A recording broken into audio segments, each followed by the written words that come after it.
Allez mes amis, Boker Tov, Shavua Tov. On a un gros programme cette semaine, Be'ezrat Hashem.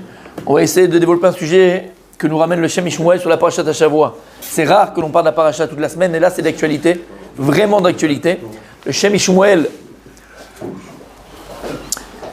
sur la parasha va nous expliquer, comme je viens de le dire,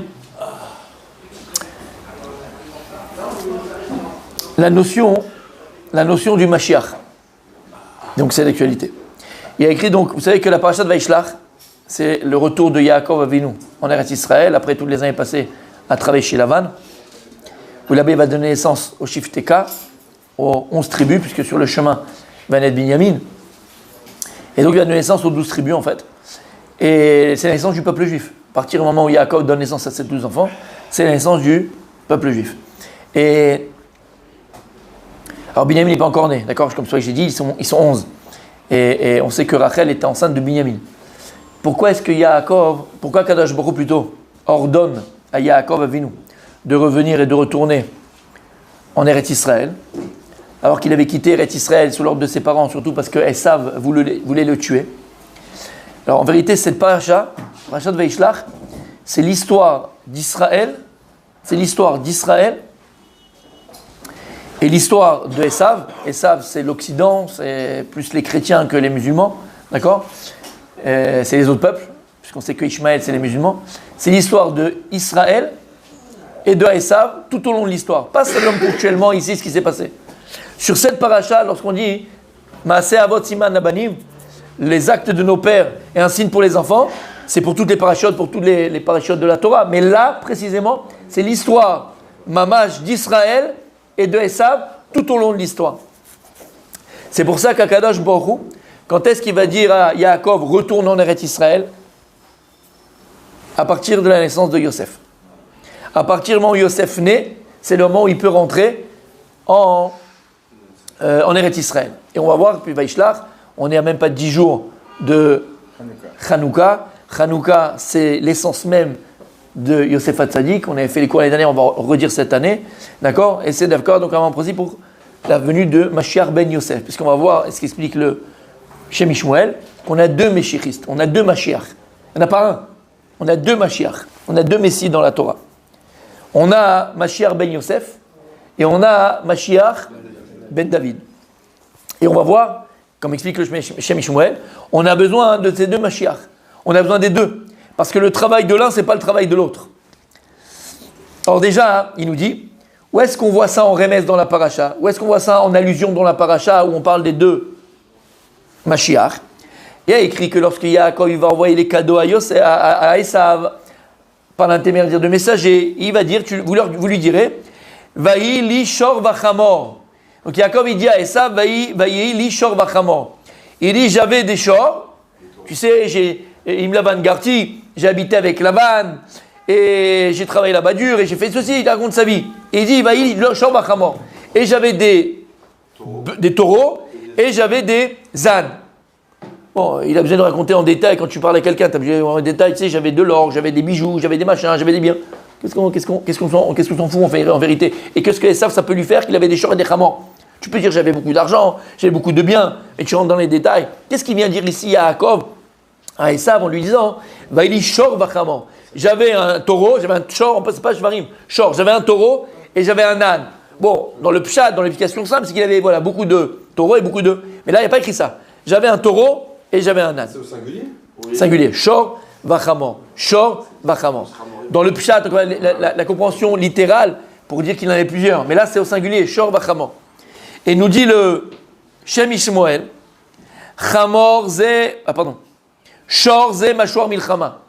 Il dit, c'est qui le shor? Mashwar milchama. C'est mashwar milchama. Alors, petite introduction. Mashwar milchama, au niveau pshat, c'est que vous savez qu'avant de sortir à la guerre, il y avait un Kohen qui était là et qui était préposé à bénir les troupes, les soldats d'Israël qui sortaient à la guerre, non seulement les bénir, mais aussi de les motiver et de leur faire comprendre qu'ils font la guerre de Dieu et qu'ils n'avaient rien à craindre parce que Dieu allait faire la guerre pour eux, donc il les motivait, il les rassurait. Ok. Mais ici, on va voir que Mashuach Milchama, Mashuach Milachon Mashiach.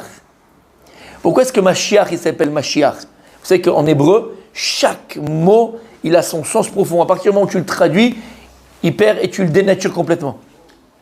Quand tu le gardes, la notion hébraïque, hébreu, c'est le shoresh, c'est le mekor, c'est la source. En Lachon à Kodesh, il y a mamash une explication profonde et tu vas comprendre, tu peux comprendre une notion, d'accord, selon différents aspects. Puisqu'un mot, il a une racine et cette racine va donner naissance à plusieurs mots. Mais ils ont tous la même racine, donc ils ont en vérité le même sens ou parfois même le sens contraire, mais tu le comprends. Parce qu'une chose, elle a sa chose et le contraire.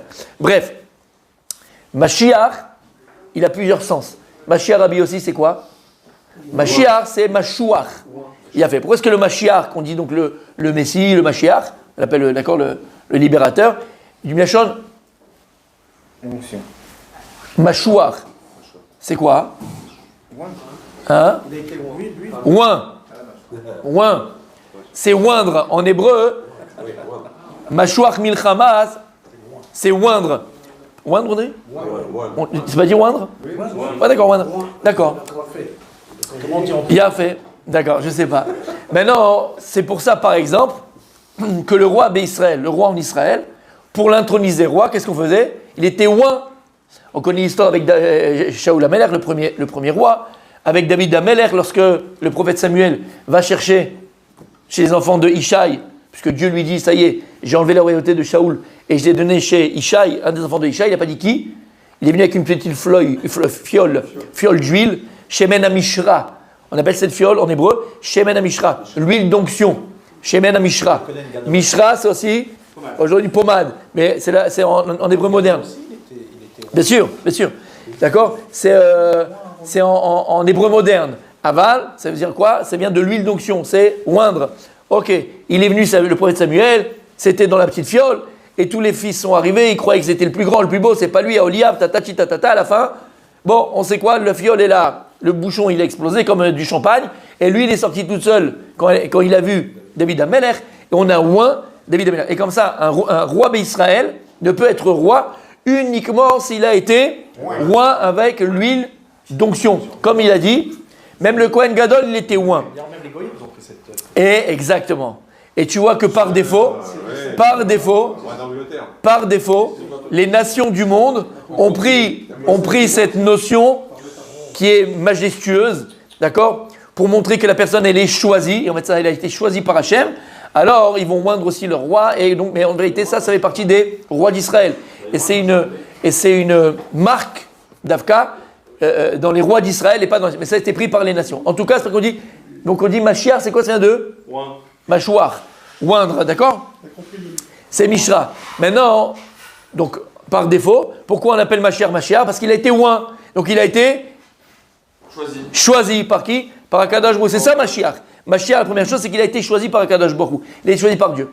C'est pas que Mashiach, si tu prends les lettres du mot Mashiach, d'accord? Alors tu prends Mashiach, c'est Asimcha. Ha-Mashiach, Melech, comment on l'appelle? Melech Ha-Mashiach. On ne dit pas Melech Mashiach. Melech Ha-Mashiach. Ha-Mashiach, c'est quoi? C'est Simcha. Simcha, qui veut dire la joie en hébreu, c'est les mêmes lettres que Mashiach. Pourquoi? Alors, écoutez bien. Pourquoi est-ce que le mot, on a dit, Mashuach Milchama, Mashuach c'est oindre, c'est aussi le mot Mashuach qui veut dire oindre, c'est aussi Simcha, Ha-Simcha, Nachon, Ha-Mishra, Ha-Simcha, Ha-Mashiach. Parce que c'est quoi en vérité la joie? Quand est-ce que Behemet, on arrive à la Simcha, mon Rabbi aussi? Quand est-ce qu'une joie, elle est véritablement procurée? Quand est-ce que j'ai une joie véritable? Il dit le Rav Dessler, la joie, elle est provoquée par Atarat Asfekot. À partir du moment où j'avais un doute et j'ai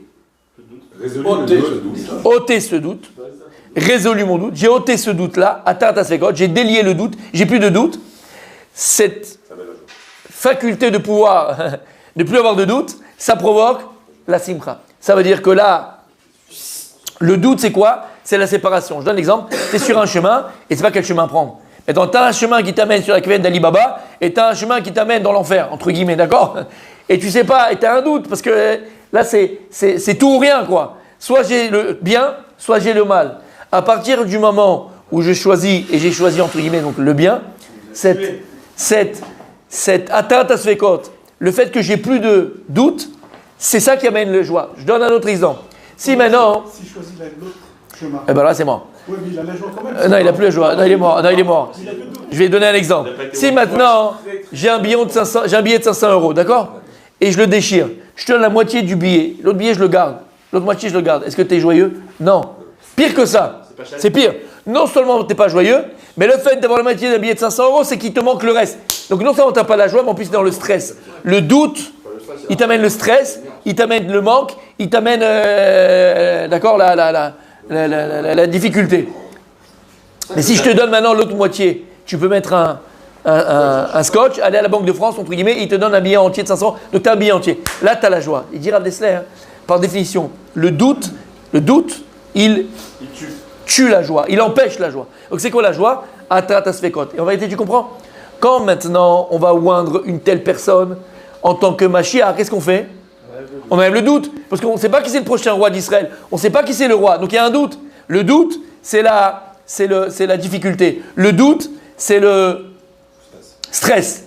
À partir du moment où on enlève le doute, il dit c'est la simcha. C'est-à-dire que Mashiach, on ne sait pas qui est Mashiach. Quand on va à Kadosh, on va choisir Mashiach.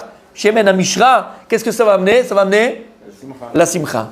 Ça, c'est au niveau du Mashiach lui-même par rapport à nous. Mais Ha-Mashiach, c'est la simcha. Ha-Mashiach, c'est les mêmes lettres que simcha. D'accord? Ha-Mashiach, c'est simcha. Lama. Parce que si, comprenez une chose, lorsque le Mashiach se dévoilera et viendra pour nous délivrer de notre galout, de notre exil, alors il y a écrit Veimale sechok pinu. Veimale sechok pinu. Notre visage va être rempli de grands sourires, d'un grand sechok pinu. Le sourire n'abandonnera jamais notre visage. On sera toujours dans la simcha, dans la joie. Il n'y aura plus la guerre, il n'y aura plus de guerre, il n'y aura que la paix, il n'y aura que le bon, il n'y aura que la Torah, il n'y aura que des naissances, que des bar mitzvot, que des joies. Le tafki du Mashiach, le rôle du Mashiach, par son intervention, ça sera aussi directement ou indirectement d'amener une simcha, une joie infinie pour le peuple juif, mais pour toute l'humanité en vérité. D'accord? Donc ça c'est Mashiach, qui veut dire quoi donc ici? Asimcha, Mashuach, et aussi Mashiach, c'est aussi Milachon, c'est quoi Siach? Sicha. C'est quoi Sicha? C'est discuter. C'est-à-dire que le Mashiach, ça sera quelqu'un qui sera capable de dire une phrase sans besoin de faire une heure de cours pour que peut-être la personne elle comprenne, ça lui touche le cœur, ça va la faire revenir. Et vers, tu vois, il te verra, il te fera asseoir 2 secondes devant lui, il va te dire un mot. Un mot, il va te dire. Ton cœur de pierre que tu avais, là, je me lève pas à la tefila, je suis Kikoublit, c'est moi, c'est mon orgueil, c'est mon truc, c'est mes lourdeurs, c'est mes mideurs. Un mot, il va te dire, pas ici, d'accord? Un mot, il va te dire, un mot, et il va faire fondre ton cœur de pierre. Et toutes tes paroles qu'il va te dire, il va pénétrer ton cœur, tu vas être un autre homme. Complètement. Et toute ta volonté profonde, et tu vas l'accomplir tout de suite. Ça sera d'être assis et étudier la Torah toute la journée. Et d'apprendre de Dieu. Et de connaître Dieu. Avec un mot. Sicha. Sa force, elle sera inscrite dans la bouche. Un mot. C'est pour ça que... C'est pour ça que non, beaucoup se disent, mais attends, regarde la situation dans laquelle on est. L'autre image, l'Irlande comme ça, tout contre Israël, on nous déteste dans le monde, et ils veulent que la Cisjordanie maintenant, qui s'appelle Cisjordanie, c'est la Yehuda et Shomron, la Judée-Samarie, c'est une invention britannique, d'accord, Cisjordanie. Bref, l'Oméchané, il faut maintenant la donner, pas la rendre. Rendre, c'est que ça n'appartient pas. Il faut qu'on donne quelque chose qui nous appartient, il faut la donner aux Palestiniens. Il faut donner, d'accord? Mais c'est foutu. On a l'ONU contre nous. Mais vous êtes fous, les amis. Vous êtes fous. Quand Mashiach il va se dévoiler, Be'ezrat Hashem, je vous explique une chose. Il va aller à l'ONU, il va juste parler, il va juste dire un mot. La terre d'Israël appartient au peuple juif, toute la terre d'Israël, pas la petite terre d'Israël. Toute la terre d'Israël appartient aux juifs. On vote. Oui. Tout le monde va dire oui. Il n'y aura plus de débat. Il ne va pas faire la guerre de besoin. Il n'y a pas besoin. Avec sa bouche. Avec sa bouche, je suis sérieux. Avec sa bouche. Pas seulement le Ham Israël, pas seulement le peuple juif. Son corps bapé, il aura la force dans sa bouche et les gens qui l'écouteront. Il n'y aura pas d'icouar. Il n'y aura pas de débat. Et tous les Antilles, là, aujourd'hui, qu'est-ce qu'ils vont faire? Ils auront aux Antilles, chez les Antillais. D'accord? Alors écoutez bien. Je ne veux pas qu'on se truc. D'accord? Donc il dit comme ça le Rav, écoutez bien. Lorsque Yaakov Avinu, il a dit à Esav, de qui on parle? Israël, à la fin des temps. Avec Esav, c'est l'Occident, c'est le monde dans lequel on vit. Il lui a dit, Vaïli shor bachamor. J'avais un shor, j'avais un chamor. Le shor, c'est Mashor Milchama. Mais ce qui est Mashor Milchama, c'est le Mashiach Shiaseh Milchama. Il dit le Shem Mishmuel. C'est le Mashiach Shiaseh Milchama. C'est le Messie qui fera la guerre pour Israël. Chamor, Zem Elech HaMashiach. Et le Chamor, c'est qui? Ça, c'est le shor. Le shor, c'est le taureau. Le taureau, il fait la guerre. Le taureau, il est dur. Le taureau, il fait la guerre. Et le Chamor, il dit c'est qui? Zem Elech HaMashiach. C'est aussi le roi Mashiach. Comme il y a écrit dans le prophète, Ani Verochev al Chamor. Le Mashiach, comment il viendra, le Messie, comment il se dévoilera? Comme un pauvre qui chevauche un âne. Alors, là, c'est le texte, d'accord? On va comprendre que ce n'est pas simplement un âne. Chamor, ça vient du Chomer. Chamor, qui veut dire le l'âne, c'est du mot Chomer. Chomer, c'est la matérialité. C'est-à-dire que le Mashiach, il chevauchera sur la matière, il sera au-dessus de la matière. D'accord? Et là, on est vraiment dans un monde de la matière complet et entier. Et il va, entre guillemets, annihiler la matière telle. Annihiler la matière telle qu'on la connaît aujourd'hui. C'est pas que ça n'existera pas, les avions, les voitures, tout ça. Mais on l'utilisera, ça redeviendra un moyen. Aujourd'hui, la matière, c'est un but. Le Mashiach, il sera, c'est quoi chevaucher sur quelque chose? C'est qu'on a le pouvoir, c'est guider. C'est pas que le Chamor, il n'est pas là. Le Chamor, il est là, mais je le chevauche. C'est-à-dire que je le guide. C'est moi qui lui dis où aller. C'est-à-dire que la matière existera, tout ce qu'il y a existera, mais simplement, c'est nous qui aurons le dessus sur la matière et pas la matière qui aura le dessus sur nous. Et regardez ce qu'il dit. Donc, c'est qui le shor? C'est le Mashiach. C'est qui le Chamor? C'est le Mashiach. Alors, aïe, Rabbi Richard, on sent que l'anniversaire il est passé. L'anniversaire il est passé et il devient plus intelligent. Ça s'appelle Zaken. Mishikana Chochma. J'ai pas fini. Zaken dans la Torah c'est quoi? Mishikana Chochma. C'est quelqu'un qui a acquis. C'est un de Kinyan. Zaken, Mishikana. Mishikana Chochma.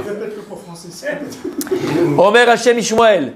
Le shor dans la Torah, c'est qui? Mashiach Milchama. Il y aura deux Mashiach, deux Messies. Le premier, c'est le Mashiach Ben Yosef. Le Mashiach qui vient de la tribu de Yosef.